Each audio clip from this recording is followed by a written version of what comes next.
Fashalo Congress Bodoliya kare 177 family ni 608 voters somkha BJP bodolni bana ya fare borno lamjak sogoi na harka BJP ni haste azuk phang Rajiv Bhattacharya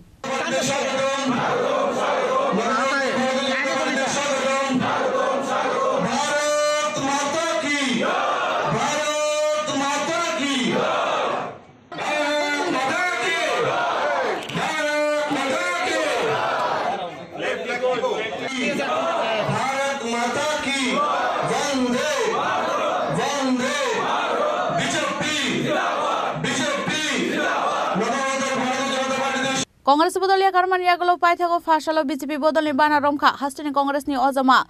Joydul Hussain ni Tuidul Mumbai 177 family ni 608 voters Bodolni Bana Yafare Borno Lamjak Sogoi na harka BJP ni haste azuk phang Rajiv Bhattacharya Borno BJP ni Bana Yafare Rumani Zorau Manjaka haste BJP ni Vice President Tapos Majumdar haste Tangphang Omid Rakhit MLA Bhagavan Das MLA Sushanto Debde Tangphang Tapos Majumdar akosong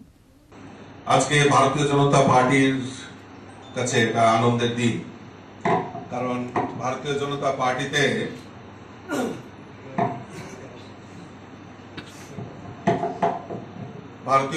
পার্টিতে আজকে যারা দীর্ঘদিন ধরে প্রদেশ কংগ্রেসের নেতৃত্ব দিয়ে এসেছিল আজকে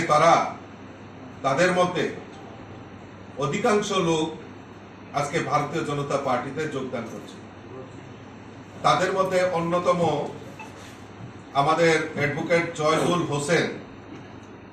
যিনি এক্স চেয়ারম্যান ত্রিপুরা প্রদেশ কংগ্রেস মাইনরিটি ডিপার্টমেন্টের উনি আজকে আমাদের পার্টিতে যোগদান করছেন mister Ratan Das member AICC উনিও আজকে আমাদের ভারতীয় জনতা পার্টিতে যোগদান করছেন জেমস হক যিনি x coordinator all India Congress committee minority department উনি মিজোরামেরও সংগঠনের হিসাবে দায়িত্ব ছিলেন আজকে তপন সিং থেকে শুরু করে আজকে কংগ্রেসের বৃহৎ অংশের একটা গ্রুপ বড় জয়েনিং আজকে ভারতীয় জনতা পার্টিতে যোগদান করছে টোটাল 177 ভোটার প্রায় 177 ফ্যামিলি প্রায় 600 ভোটার আজকে ভারতীয় জনতা পার্টিতে যোগদান করছেন তার মধ্যে বাদারঘাট চরিলাম বিশালগড় এবং রামনগরের অধিকাংশ কংগ্রেস কর্মীরা সমর্থক এবং লিডাররা আজকে আমাদের ভারতীয় জনতা পার্টিতে যোগদান করছেন আমি তাদেরকে স্বাগত জানাচ্ছি অভিনন্দন জানাচ্ছি শুভেচ্ছা জানাচ্ছি এবং তাদেরকে আগামী দিন সবাই মিলে আমাদের রাজ্যের মাননীয় মুখ্যমন্ত্রী যে সংকল্প করেছেন যে এক ত্রিপুরা শ্রেষ্ঠ ত্রিপুরা এই এক ত্রিপুরা শ্রেষ্ঠ ত্রিপুরা করার লক্ষ্যে আমরা সবাই মিলিতভাবে কাজ করব আমাদের যে সংকল্প যে 2024-এর যে লোকসভা নির্বাচন আর কিছুদিনের মধ্যেই এই নির্বাচনের নির্ঘণ্ট ঘোষণা করা হবে আর আমরা চাই আবারও দেশের যশস্বী প্রধানমন্ত্রীকে আবারও দেশের প্রধানমন্ত্রী হিসেবে দেখতে চাই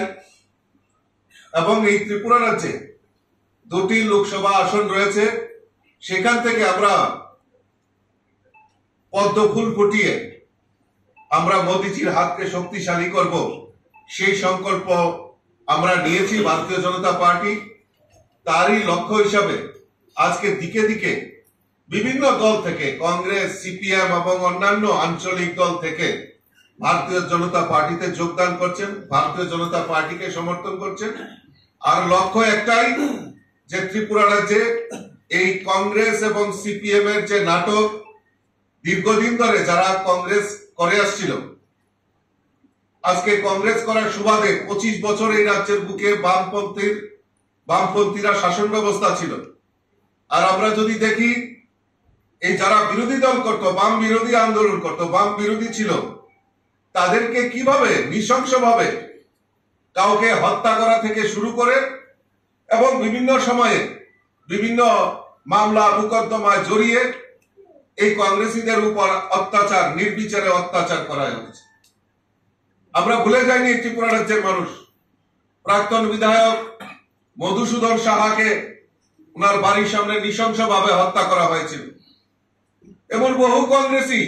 নেতৃত্ব রয়েছে, তাদেরকে নৃশংসভাবে সিপিএম এর সময় হত্যা করা হয়েছে। আজকে সেই তাদের আত্মা জিজ্ঞেস করতে চায় সেই কমিউনিস্ট এবং কংগ্রেসীদের কাছে যে কাদের স্বার্থে 2023-এর বিধানসভা নির্বাচনে কাদের স্বার্থে এই কমিউনিস্টের সঙ্গে, যারা ত্রিপুরার যে একসময় সন্ত্রাসের আতুরঘর ছিল, সেই কমিউনিস্টদের সঙ্গে কিভাবে আঘাত করে 2023-এর বিধানসভা নির্বাচনে লড়াই করেছে। রাজাখরা আগলনি সিমে প্রণম নিকক থুপ চিনি খরাং।